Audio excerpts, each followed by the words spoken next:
قائم ہے اور وہ پورا اختیار دے رہی ہے سیاستدانوں کو کہ اگر مل بیٹھ کر کوئی حل نکلتا ہے تو 4 بجے تک ایک اشارہ دیا جائے۔ میں نے سپریم کورٹ سے گزارش کی، جناب ساری قوم سپریم کورٹ کے پیچھے کھڑی ہے، لیکن مذاکرات اتنے لمبے نہ ہو کہ چھوٹی عید اور بڑی عید اکٹھی ہو جائے۔ اور آج میں سمجھتا ہوں کہ پیپلز پارٹی کا بھی،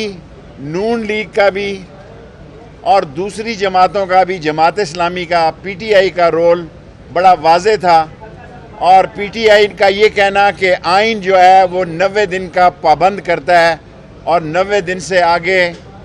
کسی کو آئین کو پامال کرنے کی اجازت نہیں ہونی چاہیے، لیکن اگر کوئی حل نکالتی ہے سپریم کورٹ تو ہم اس کے پیچھے کھڑے ہیں۔ لیکن عدالت نے خاص طور پر نوٹس لیا کہ جمعیت علماء اسلام کے وہ مرتضی صاحب کامران مرتضی حاضر نہیں ہے۔ میں نے پہلے ہی عدالت سے کہا جناب کہ ایک پارٹی، اور وہ میرا اشارہ فضل الرحمان صاحب کی پارٹی تھی،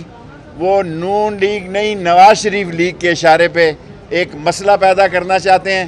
لیکن 4 بجے دوبارہ آئیں گے اور ساری قوم سپریم کورٹ کو خراج تحسین پیش کرتی ہے کہ جو کام سیاستدانوں کا تھا وہ بھی آج سپریم کورٹ کر رہی ہے، اور انشاءاللہ سپریم کورٹ نے ایک واضح کہا چیف جسٹس نے اٹھتے ہوئے، آئین قانون پر ہر صورت میں عمل درآمد ہوگا اور کسی صورت میں بھی آئین اور قانون سے پیچھے نہیں ہٹا جائے۔ شیخ رشید صاحب، آپ کی بھی جماعت ہے، آپ کا موقف کیا ہے؟ اور دوسرا چھوٹی بڑی عید کا ایک ساتھ ہونا، دیکھیں مذاکرات اتنے لمبے نہ ہوں، ہفتے 4 دن کے ہوں، 5 دن، اول تو 4 بجے ہی کٹی کٹا نکل آئے گا۔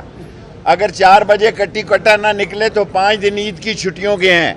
لیکن سپریم کورٹ ڈٹرمن ہے کہ اس نے الیکشن کرانے ہیں۔ سپریم کورٹ جیتے گی، سپریم کورٹ جیتے گی، سپریم کورٹ جیتے گی، اور ساری قوم سپریم کورٹ کے پیچھے کھڑی ہے۔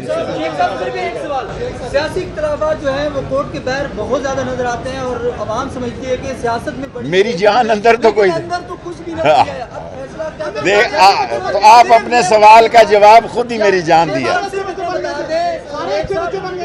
سارے دیکھیں 11 پارٹیاں، 11 لوگوں نے وہاں بات کی، کسی نے بھی سپریم کورٹ کی 17 مئی کہ 14 مئی، کسی نے 14 مئی کے الیکشن کی ڈیٹ پر اعتراض نہیں کیا۔ خود سپریم کورٹ نے کہا کہ آپ کو یہ فیصلہ قبول ہے۔ سیاسی جماعتوں میں سے اکثریت اگر متفق نہ ہوئی 14 مئی کے اوپر، یا جو آپ بتا رہے ہیں، تو پھر کیا کریں گے؟ سر یہ تو مجھے نہیں پتا، سپریم کورٹ ہی کرے گی۔